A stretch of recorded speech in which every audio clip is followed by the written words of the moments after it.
Alright, we're going to be making some filter socks today. These are the materials we're going to need. We got a marker, a pair of scissors, tape measure, in case you want to make them a specific size, or if you're just guessing, then you can kind of take that out of the equation. Piece of glass or piece of metal. I have glass. I don't have any chunks of metal, but it'll work just as well. A soldering iron. You're going to be using that to melt the seams of the polyester together. This is just polyester pre-filter pads for air filtration devices. They come in 2 foot by 2 foot. You can get them in a whole bunch of other sizes. You can get them in 16-inch by 12, 12 by 24, all that. And this is what we're going to be making. Just a filter sock. Pretty simple, pretty easy. Save some money. Get a case of those for about $40, and there's 60 of them. And you can make 4 or 5 of them this size, you know, out of each pad. So definitely cheaper than buying rolls off the internet. That's how I was doing it before, and I came up with this method today.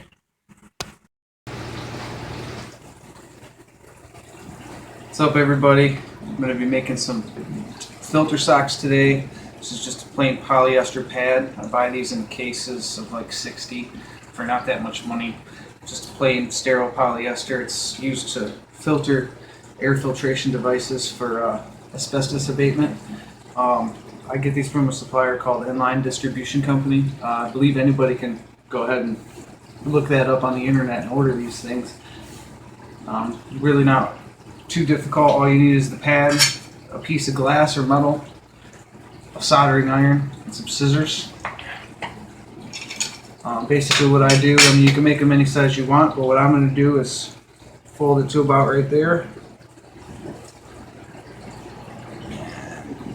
Take your piece of glass, hold it here about 1/4 inch away from the end of the seam, like that. You take your soldering iron, you just slowly work on down, and it melts it all together.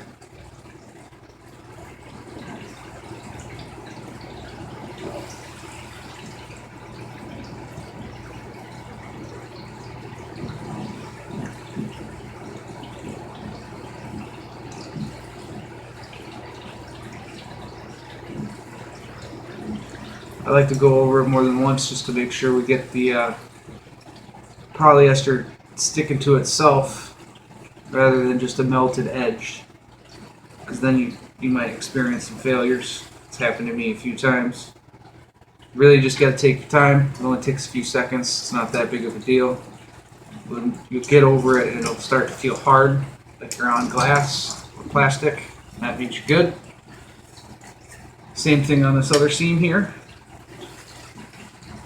Just push real hard, that way it compresses all the fibers together and you get a good seal.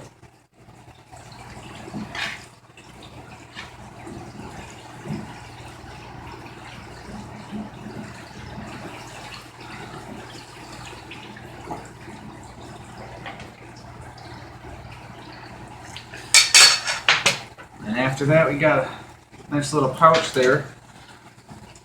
Just take your scissors, cut it right at the height you made it.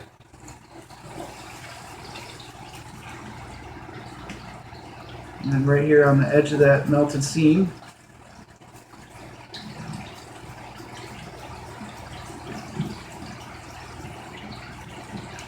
you've got yourself a filter sock. You can make these any size you want. They're about 1/2 inch, 1/4 inch thick, as you can see. And then what I do is I just hang it on a piece of wire over my sump inlet right there.